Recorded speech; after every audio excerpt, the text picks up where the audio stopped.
So hello guys, a very good evening to all of you, and basically in this video I will show you about object oriented concept in PHP. आज हम देखेंगे कि object oriented concept कैसे use करते हैं PHP के अंदर।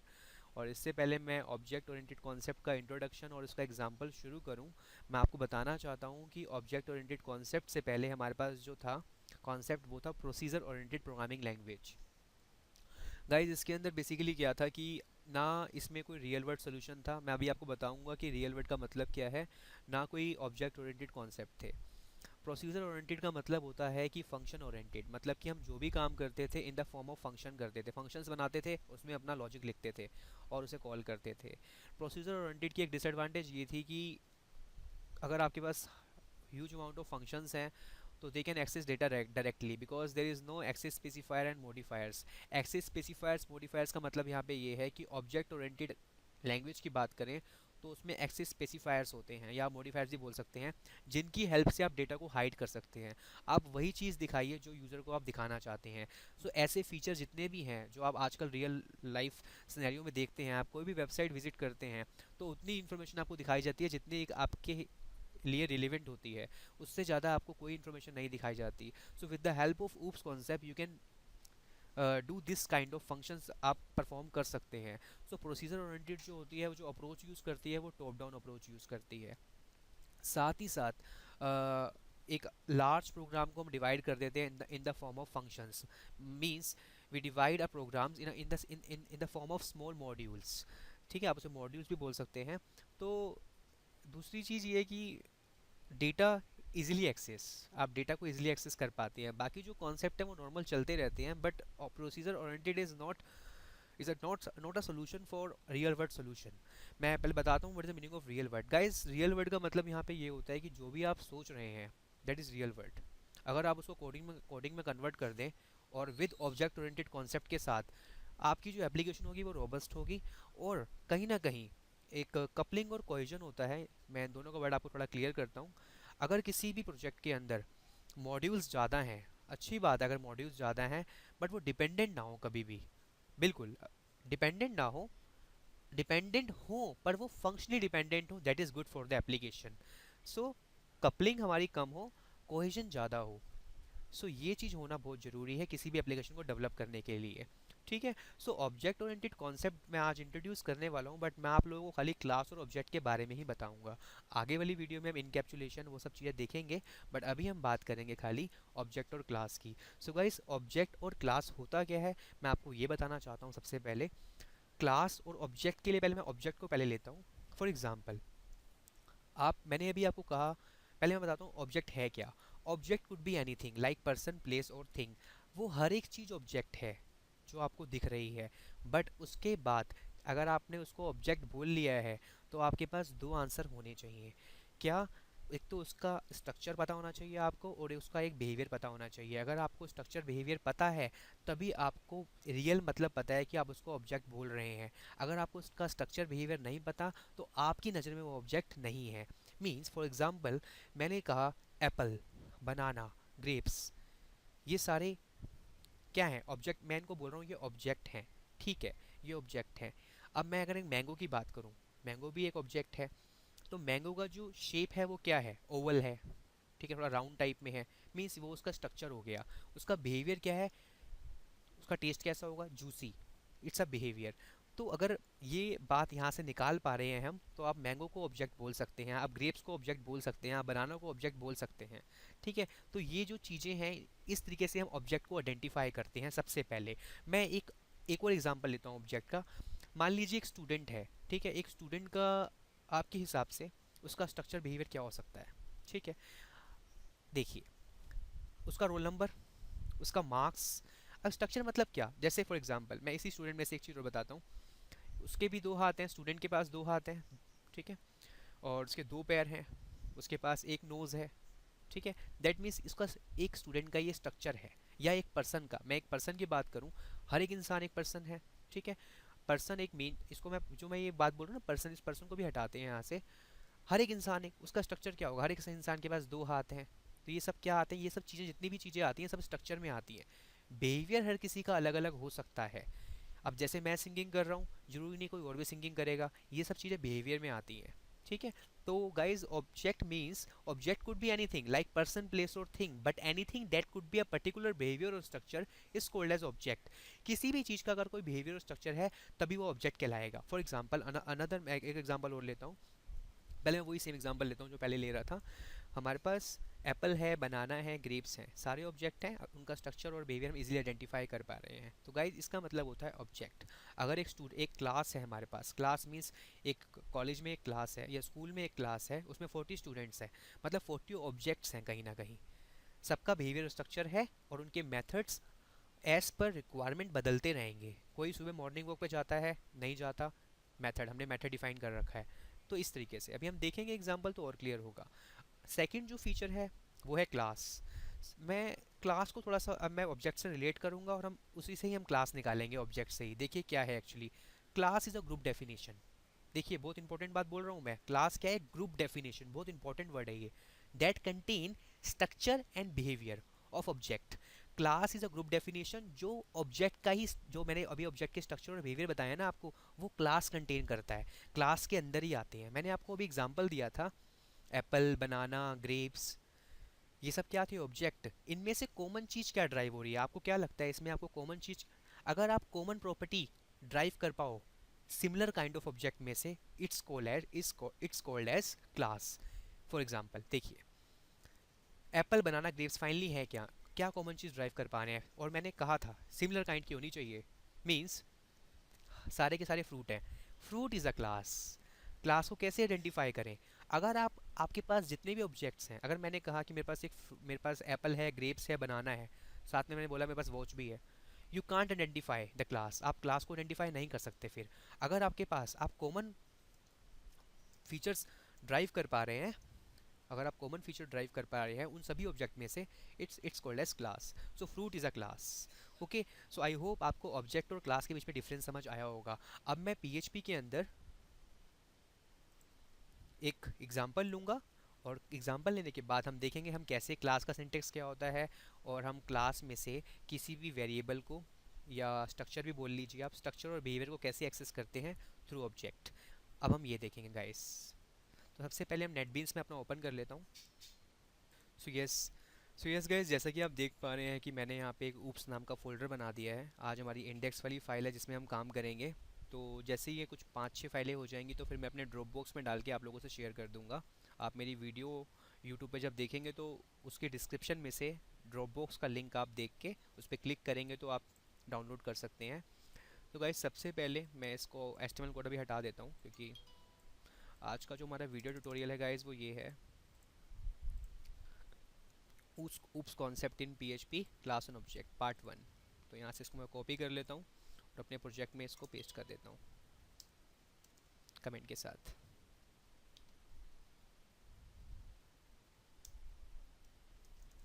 PHP, तो मैंने अभी आपको क्लास और ऑब्जेक्ट बताया है, मैं जितना मैंने बताया है मैं उतना ही बताऊंगा अभी आपको। सबसे पहले एक सिनेरियो पहले हम डिस्कस कर लेते हैं ताकि उस पर हम कोड लिखें। फॉर एग्जांपल हम एक AC यूज़ करते हैं, उस AC के अंदर हमारे पास रिमोट होता है, उसकी स्पीड को हम अप करते हैं और डाउन करते हैं। ठीक है।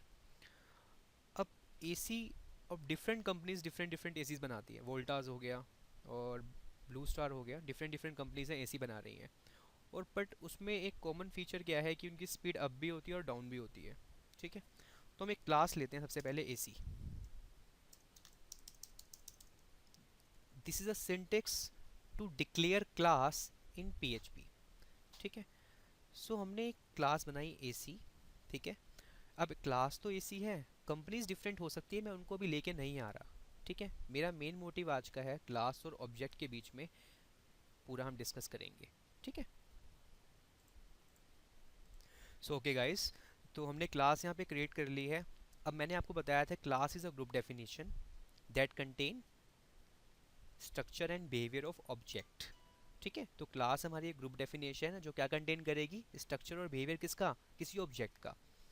तो सबसे पहले मैंने एक क्लास AC ली है। मैं आपको बताना चाहता हूँ कि आप स्ट्रक्चर भी बोल सकते हैं। ठीक है।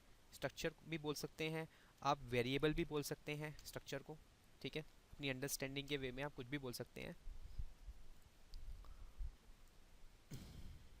ठीक है। आप स्ट्रक्चर बोल लीजिए, आप वेरिएबल बोल लीजिए, और यहाँ तक कि आप फीचर भी बोल सकते हैं। ये इन तीनों का मतलब एक है। ऑब्जेक्ट ओरिएंटेड लैंग्वेज के अंदर आप स्ट्रक्चर बोल लीजिए, मैंने आपको बताया था जैसे कि मेरे पास ग्रेप्स है या मेरे पास पाइनएप्पल है, फाइनली क्या है, ये फ्रूट है। कॉमन चीज़ क्या ड्राइव कर पा रहे हैं, फ्रूट है, मतलब fruit is a class. But अगर मैं ऑब्जेक्ट की टर्म में बात करूँ तो ऑब्जेक्ट के पास फीचर होंगे, तो यस आप फीचर बोल लीजिए, आप वेरिएबल बोल लीजिए, या आप स्ट्रक्चर बोल लीजिए, तीनों का मतलब यहाँ पे एक है, ठीक है। ऐसे ही बिहेवियर में भी है, मैंने आपको यहाँ बताया था अभी, यस। ऐसे ही आप बिहेवियर बोल लीजिए या फिर आप मेथड बोल लीजिए, ठीक है। अब आपने यहाँ डिसाइड करना है कि मीनिंग सबका एक है, ठीक है। अब जैसे सी प्लस प्लस की बात करूँ, वहाँ डेटा मेंबर होता है, मेंबर फंक्शन होते हैं, ठीक है। तो अलग अलग जगह पे अलग अलग नेम है, तो नेमिंग कन्वेंशन पे आप वो नहीं करना, ज़्यादा सोचना नहीं है। अगर आप किसी ऑब्जेक्ट की बात कर रहे हो तो उसका स्ट्रक्चर बिहेवियर होगा, आप स्ट्रक्चर को फीचर ही बोल सकते हो, वेरिएबल भी बोल सकते हैं, और मेथड को आप बिहेवियर और मेथड कुछ भी बोल सकते हैं, ठीक है। अब एक एसी की टर्म में बात करूं अगर मैं, तो सबसे पहले वेर हम यूज़ करते हैं कोई वेरिएबल डिक्लेयर करना हो, बट PHP 4 तक तो ये ठीक था। आफ्टर PHP 4 के बाद हमने क्योंकि PHP में भी ऐसा ही था, पहले ऑब्जेक्ट ओरिएंटेड कॉन्सेप्ट इंट्रोड्यूस नहीं हुआ था, तो हमने हमने देखा था क्लास और ऑब्जेक्ट ही, मतलब सॉरी प्रोसीजर ओरिएंटेड देखा था, मतलब फंक्शन ओरिएंटेड ही। तो उस केस में हम जब कोई वेरिएबल डिक्लेयर करना होता था ऐसे करते थे, देखिए टू, मान लीजिए मैंने डिक्लेयर कर दिया वेर टू, ठीक है। और क्लास में तो ऐसे चलेगा नहीं डायरेक्टली, बट नॉर्मल अगर मैं बात करूँ इस तरीके से, मैंने बता दिया वेर, सॉरी वेर, जैसे जावास्क्रिप्ट में भी हम यूज़ करते हैं टू, तो इस तरीके से हम डिक्लेयर करते थे। बट आफ्टर PHP 4 के बाद 5 आया, अब 7 चल रहा है, तो अब कोई भी अगर आपको चीज़ डिक्लेयर करनी हो उसके लिए हम एक्सेस स्पेसिफायर यूज़ करते हैं। अब एक्सेस स्पेसिफायर होता क्या है, पब्लिक प्राइवेट एंड प्रोटेक्टेड, मतलब कि विच फंक्शन या which variable are accessible in which part of the programme.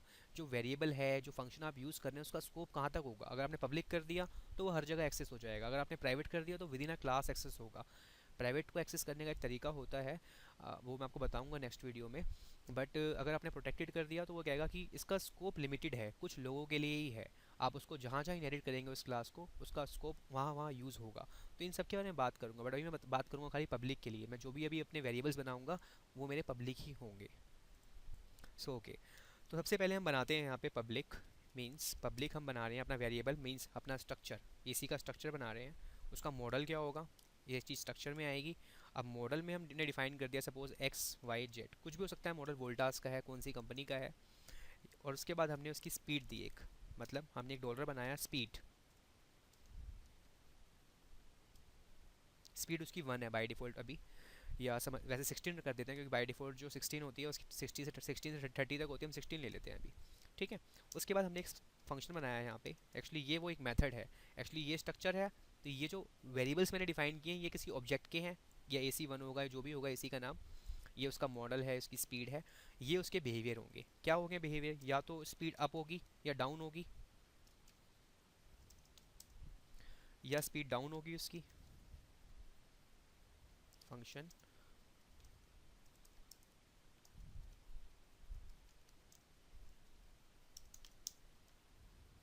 ठीक है। और हमारी क्लास का बंद हो रही है, हमारी क्लास बंद हो रही है यहाँ पे। अगर आपने क्लास के किसी भी वेरिएबल को, मतलब क्लास एक्चुअली ये जो मेथड और ये वेरिएबल मैंने जो डिफाइन किए हैं, वेरिएबल भी बोल सकते हैं इसको, स्ट्रक्चर बोल सकते हैं, फीचर बोल सकते हैं, ये आपका मेथड भी है और ये आपका बिहेवियर भी है, बिहेवियर भी बोल सकते हैं इसको। अगर आप किस अब सेम क्लास के अंदर अगर आप इनको एक्सेस करना चाहते हो तो हम यूज़ करते हैं this keyword. This keyword is useful self referencing, same class के अंदर किसी प्रॉपर्टी को कॉल करना हो तो हम दिस कीवर्ड यूज़ करते हैं। फॉर एग्जांपल मैंने कहा कि जैसे ही ये स्पीड अप फंक्शन कॉल होगा ना, तो आप मेरी स्पीड को ना +1 कर देना।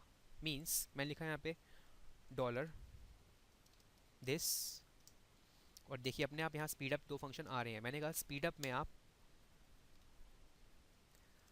स्पीड के अंदर आप प्लस कर देना, और कहीं ना कहीं जब स्पीड डाउन का फंक्शन कॉल हो तो उसमें आप क्या कर देना, माइनस माइनस। ठीक है, मीन्स यहाँ पे क्या होगा, अभी एक क्लास हमने एसी बनाई है, उसमें मॉडल दिया है, स्पीड दी है, स्पीड बाय डिफॉल्ट 16 है, और स्पीड अप फंक्शन कॉल हो तो उसकी स्पीड में एक इंक्रीमेंट कर दें, और अगर डाउन कॉल हो तो उसकी स्पीड में एक डाउन कर दें, मतलब उसकी स्पीड में एक हम डिटेक्ट कर दें, मतलब एक सब्ट्रैक्ट कर दें। ये था क्लास की डेफिनेशन। एंड क्लास की definition means class is a group definition that contain variables या स्ट्रक्चर, एंड वेरिएबल स्ट्रक्चर बोल लीजिए, वेरिएबल बोल लीजिए, फीचर बोल लीजिए, and methods and behaviours is called as class. और स्ट्रक्चर और बिहेवियर जो है वो किसी ऑब्जेक्ट के होंगे। तो अब मैं आपको बताने वाला हूँ कि हम ऑब्जेक्ट कैसे क्रिएट करेंगे, जिसे हम इंस्टांस ही बोलते हैं। इंस्टांस मतलब होता है creation of the object is called as instance. Okay, so मैंने यहाँ पे दिया AC1, मैंने एक ऑब्जेक्ट क्रिएट किया AC1। This is a way to this is a way to create object in object oriented programming in PHP। ठीक है, और न्यू, और यहाँ क्लास का नाम आएगा AC, सिंपल, AC1। ओके, उसके बाद इतना करने के बाद मैंने इस, और एक बात हमेशा ध्यान रखिएगा, अभी जो आपके वेरिएबल्स है ना, ये स्टैटिक नहीं है। एक स्टैटिक कीवर्ड होता है, मैं बिल्कुल आने वाली वीडियो से बताऊंगा। अभी आपका जो ये डेटा मेंबर है, या इसको आप वेरिएबल बोल लीजिए, ये अभी आपका स्टैटिक नहीं है। मींस अगर जब भी आपका वेरिएबल स्टैटिक नहीं होता, आपको ऑब्जेक्ट का नाम यूजिंग एरो ऑपरेटर के साथ ही ये कॉल होगा। विदाउट, अगर ये स्टैटिक होता तो हम उसके लिए कोई दूसरा ऑप्शन है हमारे पास, बट आपको ऑब्जेक्ट से ही बुलाना पड़ेगा, मेथड भी और वेरिएबल भी। कैसे बुलाते हैं किसी भी मेथड को, किसी भी क्लास के मेथड को और वेरिएबल को अगर आपने कॉल करना है यूजिंग ऑब्जेक्ट, तो वो कैसे बुलाया जाता है देखिए। फॉर एग्जाम्पल मैंने लिखा है यहाँ पे, इसी सेम ऑब्जेक्ट से मैं क्या बुला रहा हूँ, AC1 से एरो ऑपरेटर यूज़ होता है एक्चुअली बुलाने के लिए, मैंने बुलाया स्पीड अप। ठीक है, सो ये AC1 है किसका मैंने ऑब्जेक्ट बनाया, AC क्लास का ऑब्जेक्ट बनाया AC1, उससे क्या बुलाया, स्पीड अप। ठीक है, और मैंने इसको प्रिंट भी करा लिया। Actually echo is use for print कराने के लिए हम इको यूज़ करते हैं। ठीक है,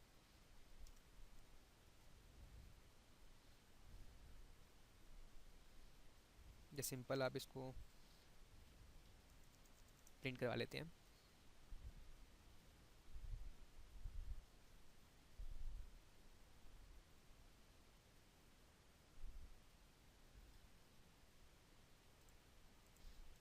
अभी एक काम करते हैं, इसको प्रिंट नहीं करवाते, एक बार देखते हैं, अभी ऐसे ही रखते हैं हम। ठीक है, और चलते हैं ब्राउज़र पे, देखते हैं इसका आउटपुट अभी तक क्या आता है। AC1 $। ओके, देखें इसका आउटपुट एक बार, लोकल होस्ट 81, और हमारे प्रोजेक्ट का जो नाम है वो है उप्स।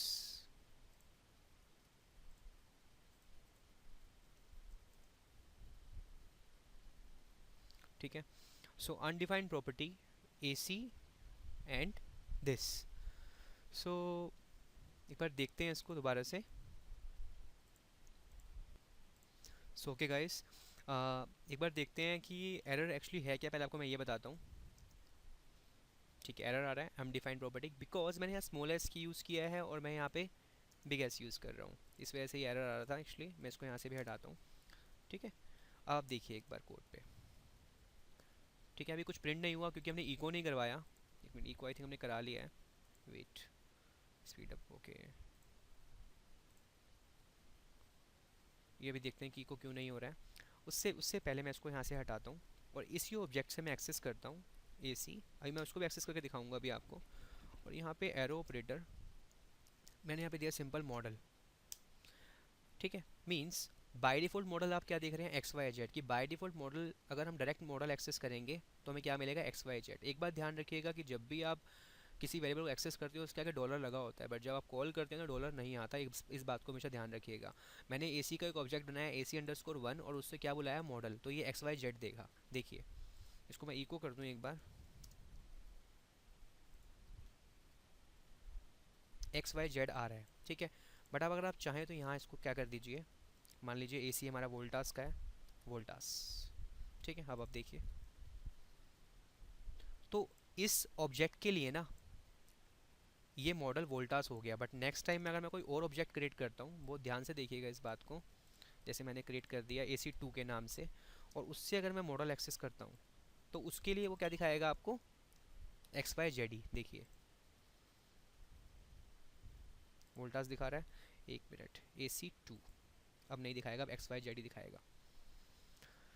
ठीक है, तो आप पर्टिकुलर ऑब्जेक्ट के लिए मैंने कहा था कि क्लास में अगर 40 स्टूडेंट हैं सबके फीचर सेम रहेंगे, बट फीचर कहीं कहीं जगह बदलेंगे, बट नॉर्मल फीचर्स तो बेसिक फीचर हर किसी के सेम ही रहते हैं, बट मेथड्स जो होते हैं वो बदलते रहते हैं।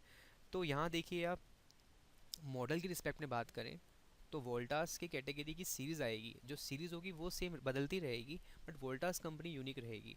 ऐसी वोल्टास ले लो, कोई और कंपनी ले लो, वो चीज़ वहाँ पे बदल जाएगी, उसके मेथड वाइज वो बदल सकती है। बाकी आप देखिए यहाँ पे मॉडल हमने हमने यहाँ पे कंपनी का नाम चेंज कर लिया उसके उस ऑब्जेक्ट की रिस्पेक्ट में, कि जो AC1 है वो वोल्टास का है, बट जो AC2 है बाय डिफ़ॉल्ट जो हमने दे रखा है अपनी क्लास में वो XYZ रहेगा। अगर हम ये, तो मैं भी एक नॉर्मल भी एग्जांपल लिया, आप कोई और कोड लिखना शुरू करेंगे तो आप बाय डिफ़ॉल्ट चाहेंगे, आप कोई भी कोड लिख रहे हैं बैंक के लिए कि अगर ये इस बैंक में ये यूज़र आ रहा है, उसकी एज अगर 18 से कम है तो उसको बाय डिफ़ॉल्ट यही चीज़ दी जाए, तो उसके लिए आप ऐसे डिफाइन कर दीजिए, जब भी उसके ऑब्जेक्ट को कॉल कराएंगे तो वो बाय डिफ़ॉल्ट वही लेगा, इस तरीके से। ठीक है, उसके बाद मैंने क्या किया, AC1 से मैंने कॉल कराया, यहाँ पे हम AC जो ऑब्जेक्ट हमारा है एक्चुअली AC1 एरो ऑपरेटर, हमने कॉल कराया स्पीड अप। ठीक है, अब सीधी सी बात है, बाय डिफॉल्ट 16 है तो आउटपुट क्या आना चाहिए, 17 आना चाहिए। एक बार देखें कि आउटपुट 17 आ भी रहा है, नहीं आ रहा। ओके, सो ओके गाइस, अभी आपने देखा यहाँ पे कि हमने वेरिएबल्स के अंदर जो ये मॉडल था हमने यहाँ पे चेंज कर लिया, मतलब कि AC1 का जो ऑब्जेक्ट क्रिएट किया था उसके लिए हमने वोल्टास कर लिया, बाकी बाय डिफॉल्ट जितने ऑब्जेक्ट बनेंगे उनके लिए XYZ रहेगा। इस तरीके से हम किसी भी वेरिएबल के अंदर चेंजेस कर सकते हैं with the help of object. But अगर ये स्टैटिक होता तो इसकी डेफिनेशन थोड़ी बदल जाती। तो मेरी जो आने वाली वीडियोज़ होंगी इसमें आप देखिएगा, अगर मैं किसी भी मेम्बर को स्टैटिक कर देता हूँ तो क्या इफेक्ट पड़ता है। ठीक है, तो सबसे पहले मैं क्या चाहता हूँ कि जैसे स्पीड अप में हम एक इंक्रीमेंट कर देते हैं, बाय डिफॉल्ट हमारी 16 1 है, अगर मैं 16 1 को जब भी मैं इस फंक्शन को कॉल करूँ तो मेरी स्पीड एक राइज हो जाए, मतलब एक इंक्रीमेंट हो जाए, तो मैंने स्पीड +1 कर दिया और यहाँ से AC1 इस फंक्शन को कॉल कर लिया। ठीक है, अभी मैं अगर ब्राउज़र पर चलूँगा, मैं देखूँगा तो अभी यहाँ पे क्या होगा, कुछ आपको दिखेगा नहीं क्योंकि मैंने इको नहीं कराया, तो मैं इसका इको कर देता हूँ, मतलब प्रिंट हो जाएगा ये, मीन्स देखिए, एक मिनट, इको, ओके, जैसे ये फंक्शन को कॉल करेगा मीन्स हम इसको इको करवा देते हैं।